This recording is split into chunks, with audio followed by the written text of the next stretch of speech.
بسم اللہ الرحمن الرحیم۔ شب برات کی اس عظیم الشان اور مقدس رات میں شوہر اور زوجہ کا ایک ہی بستر پر آرام کرنا کیوں اس قدر اہمیت کا حامل سمجھا جاتا ہے کہ جس کی حقیقت جان کر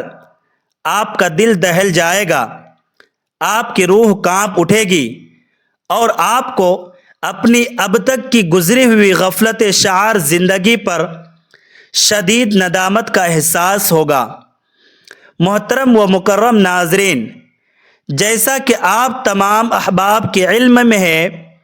کہ شعبان المعظم کا یہ انتہائی بابرکت اور رحمتوں والا مہینہ اپنی تمام تر رعنائیوں کے ساتھ سایہ فگن ہے، اور اس ماہ مبارک کی 14 تاریخ کے اختتام پر نمودار ہونے والی 15ویں شب وہ بے مثل ساعت ہے جسے اسلامی تاریخ میں شب برات کے معتبر نام سے یاد کیا جاتا ہے۔ آج کی اس خصوصی نشست میں آپ کے سامنے ایک ایسا رقت انگیز اور فکر سے بھرپور بیان پیش کرنے جا رہا ہوں جس کے ایک ایک لفظ کو سن کر آپ کی روح وجد میں آ جائے گی، آپ کا دل اللہ تبارک و تعالیٰ کے خوف اور محبت سے دھڑکنے لگے گا، اور آپ کو یہ ادراک ہوگا کہ ہم کس قدر دنیاوی لذتوں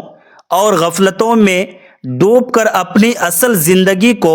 فراموش کر چکے ہیں۔ یہ وہ رات ہے جس کی حقیقی عظمت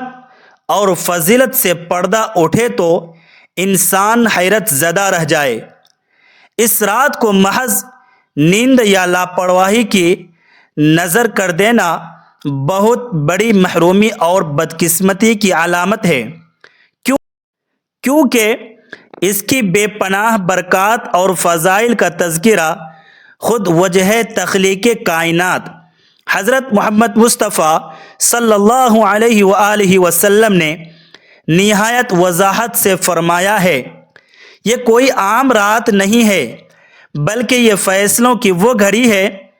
جس میں آنے والے پورے سال کی تقدیریں قلم بند کی جاتی ہے۔ یہ وہ نورانی وقت ہے جب خالق کائنات اپنے گناہگار بندوں پر اپنی رحمتوں، برکتوں اور مغفرتوں کی موسلا دھار بارش برساتا ہے۔ جی ہاں، یہ شب برات ہے جہاں شب سے مراد رات اور برات سے مراد مکمل نجات اور خلاصی ہے، یعنی یہ وہ بابرکت رات ہے جس میں اللہ رب العزت اپنے ان گنت گناہگار بندوں کو جہنم کے دہکتے ہوئے انگاروں سے ہمیشہ کے لیے نجات عطا فرماتا ہے۔ سچی توبہ کرنے والوں کی سیاہ کاروں کو اپنی رحمت کی چادر میں چھپا لیتا ہے، اور بے حساب لوگوں کے لیے خوشحالی، صحت اور کامیابی کے فیصلے صادر فرماتا ہے۔ ام المؤمنین حضرت عائشہ صدیقہ رضی اللہ تعالی عنہا کی روایت کے مطابق ایک مرتبہ رسول کریم صلی اللہ علیہ وسلم رات کے پہر میں میرے حجرے سے باہر تشریف لے گئے تو میں فکر مند ہو کر آپ صلی اللہ علیہ وسلم کے پیچھے نکلی، اور میں نے دیکھا کہ آپ صلی اللہ علیہ وسلم جنت البقیع کے قبرستان میں قیام فرما ہیں، اور وہاں موجود مومن مردوں، عورتوں اور تمام شہدائے اسلام کی مغفرت کے لیے رو رو کر استغفار فرما رہے ہیں۔ میں نے جب عرض کیا کہ یا رسول اللہ، آپ صلی اللہ علیہ وسلم تو اللہ کے خاص کام میں مگن ہیں اور میں اپنی بشری ضرورت اور دنیاوی حاجات میں مبتلا تھی، تو آپ صلی اللہ علیہ وسلم نے انتہائی پیار سے ارشاد فرمایا کہ اے عائشہ سنو کہ آج جبرائیل امین علیہ السلام میرے پاس حاضر ہوئے اور انہوں نے یہ خوشخبری سنائی کہ آج شعبان کی 15ویں رات ہے۔ اس رات اللہ تبارک و تعالی قبیلہ بنی کلب کی بکریوں کے بالوں کی تعداد سے بھی زیادہ گنہگاروں کو جہنم سے آزاد کر کے جنت کا پروانہ عطا فرماتا ہے۔ لیکن یاد رکھو کہ اس رات بھی مشرک، دلوں میں کینہ و بغض رکھنے والے، اپنے ٹخنوں سے نیچے پاجامہ یا شلوار لٹکانے والے، اپنے بوڑھے والدین کو ستانے والے اور ہمیشہ شراب کے نشے میں دھت رہنے والے بد نصیبوں کی طرف اللہ رب العزت اپنی نگاہ کرم نہیں فرماتا۔ واضح رہے کہ اسلامی تقویم کے مطابق 14 شعبان کا دن گزرتے ہی جیسے ہی مغرب کا وقت ہوتا ہے تو اسلامی تاریخ تبدیل ہو جاتی ہے اور 15ویں شعبان کی یہ عظیم الشان رات شروع ہو جاتی ہے۔ رمضان المبارک کے سوا کسی بھی دوسرے مہینے میں شعبان کے روزوں کی اس قدر کثرت اس عبادت کی واضح گواہی دیتی ہے کہ یہ مہینہ بندگی، ریاضت اور اللہ تعالیٰ کی خوشنودی حاصل کرنے کا بہترین ذریعہ ہے، کیونکہ حضور نبی کریم صلی اللہ علیہ وآلہ وسلم اس مہینے میں باقی تمام مہینوں کی نسبت کہیں زیادہ جوش و خروش سے عبادت کیا کرتے تھے۔ حضرت عبداللہ بن عمر رضی اللہ تعالی عنہ فرماتے ہیں کہ سال بھر میں 4 راتیں ایسی ہیں جن میں مانگی گئی کوئی بھی جائز دعا رد نہیں کی جاتی۔ ایک جمعہ کی رات، دوسری رجب المرجب کی پہلی شب، تیسری شعبان کی 15ویں رات اور چوتھی دونوں عیدوں یعنی عید الفطر اور عید الاضحیٰ کی راتیں۔ جلیل القدر عالم علماء ابن تیمیہ رحمۃ اللہ نے بھی شب برات کے قیام اور انفرادی و اجتماعی عبادت کو سلف صالحین کا طریقہ قرار دیتے ہوئے اس کی تحسین فرمائی ہے، کیونکہ اس رات اللہ عز و جل اپنی شان رحیمی کے ساتھ آسمان دنیا پر جلوہ افروز ہوتے ہیں اور انسانیت کی تقدیر، رزق، زندگی اور موت کے حتمی فیصلے فرماتے ہیں۔ اس مبارک رات میں گھروں اور مساجد میں خشوع و خضوع کے ساتھ گریہ وزاری کرنی چاہیے۔ گھروں میں خیر و برکت کے نزول کے لیے اہل خانہ کو چاہیے کہ وہ اپنے بچوں کو اپنے ساتھ بٹھائیں، انہیں دین کی باتیں سکھائیں اور مل کر تسبیحات و نوافل کا اہتمام کریں۔ بزرگوں کا یہ قدیم فرمان ہے کہ جو شخص معاشی تنگی، روحانی مسائل، جادو ٹونے، روزگار کی بندش یا اولاد کی شادیوں میں تاخیر جیسے سنگین مسائل کا شکار ہو، اسے چاہیے کہ اس رات پورے صدق کے دل اور ندامت کے ساتھ اللہ تبارک و تعالیٰ کے حضور سجدہ ریز ہو کر معافی مانگے۔ تیسرا کلمہ، آیت کریمہ، سورہ ملک، سورہ یاسین اور سورہ فاتحہ کی تلاوت کا اس رات خاص اہتمام کرنا چاہیے، اور جب تہجد کا وقت آئے تو اپنے سر کو سجدے میں رکھ کر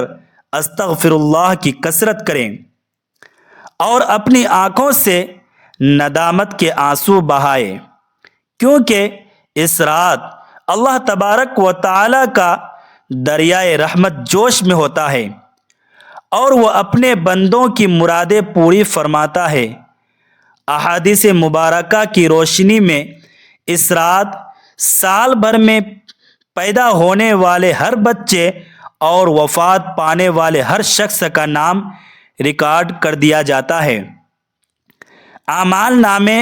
اوپر اٹھائے جاتے ہیں اور زمین پر رزق کے فیصلے اتارے جاتے ہیں۔ یہ وہ رات ہے جس میں بخشش کی عام منادی ہوتی ہے، مگر چغل خور، قاتل اور والدین کے نافرمان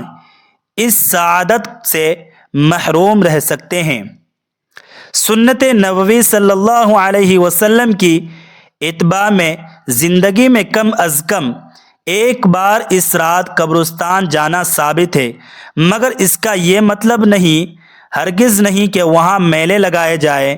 چراغاں کیا جائے یا پٹاخوں اور آتش بازی کے ذریعے اس مقدس رات کے تقدس کو پامال کیا جائے، کیونکہ یہ سب شیطانی اعمال ہیں جن کا مقصد انسان کو اصل عبادت سے دور کرنا ہے۔ اس کے علاوہ 13، 14 اور 15 شعبان کے روزے رکھنا بھی انتہائی مستحب ہے، جو کہ اجر عظیم کا باعث بنتے ہیں۔ اب ہم اس احساس اور اہم پہلو کی طرف آتے ہیں کہ شب برات کو میاں بیوی کا ایک ساتھ سونا کیوں ضروری سمجھا جاتا ہے؟ کیا یہ کوئی شرعی فریضہ ہے یا محض ایک معاشرتی روایت؟ حقیقت یہ ہے کہ اسلام ایک مکمل ضابطہ حیات ہے، جہاں شوہر اور بیوی کے باہمی تعلق کو بھی عبادت اور صدقہ قرار دیا گیا ہے۔ اگر میاں بیوی اس رات ایک دوسرے کے حقوق کا خیال رکھتے ہوئے محبت و الفت کے ساتھ ایک بستر پر آرام کرے تو وہ نہ صرف شیطانی وسوسوں سے محفوظ رہتے ہیں، بلکہ اللہ تبارک و تعالیٰ کی رحمت کے بھی مستحق ٹھہرتے ہیں۔ میاں بیوی کا رشتہ اگر اس رات صلح اور درگزر پر مبنی ہو تو یہ ان کی ازدواجی زندگی میں برکتوں کا سبب بنتا ہے، کیونکہ اللہ تبارک و تعالیٰ ان لوگوں کو معاف نہیں کرتا جو دلوں میں رنجش رکھ کر ایک دوسرے سے قطع تعلق کرتے ہیں۔ لہٰذا اگر آپ کے مابین کوئی ناراضگی ہے تو اس رات کو صلح کا ذریعہ بنائیں، ایک ساتھ رہیں اور اپنی نسل انسانی کی بقا اور گھر کے سکون کے لیے اللہ تبارک و تعالیٰ سے دعا مانگے۔ اگرچہ اس رات ہم بستری کو شرعی طور پر لازمی قرار دینے کا کوئی ثبوت نہیں ملتا، لیکن محبت و الفت کا برتاؤ کرنا اور ایک دوسرے کا قرب حاصل کرنا ایک مستحسن عمل ہے جو آپ کے رشتے کو مضبوط کرتا ہے۔ اصل مقصد اس رات میں اللہ تبارک و تعالیٰ کی رضا حاصل کرنا، توبہ و استغفار کرنا اور اپنے اخلاق و اعمال کی اصلاح کرنا ہے۔ اگر آپ کو یہ تفصیلی اور اصلاحی ویڈیو پسند آئی ہے اور آپ اللہ تبارک و تعالیٰ کی رضا کے طلبگار ہیں تو کمنٹ باکس میں اللہ رب العزت کے 99 بابرکت ناموں میں سے کوئی ایک نام محبت سے ضرور ٹائپ کریں۔ یہ آپ کے لیے برکتوں کے دروازے کھول دے گا اور دوسروں کے لیے بھی تذکیر کا باعث بنے گا۔ اللہ تبارک و تعالی ہم سب کا حامی و ناصر ہو، ہمیں صراط مستقیم پر چلنے کی توفیق دے اور ہماری تمام عبادات کو شرف قبولیت عطا فرمائے، آمین۔ اپنا اور اپنے پیاروں کا بہت سارا خیال رکھیے گا۔ ملتے ہیں کسی اگلی معلوماتی ویڈیو میں، تب تک کے لیے اللہ حافظ۔ السلام علیکم ورحمۃ اللہ وبرکاتہ۔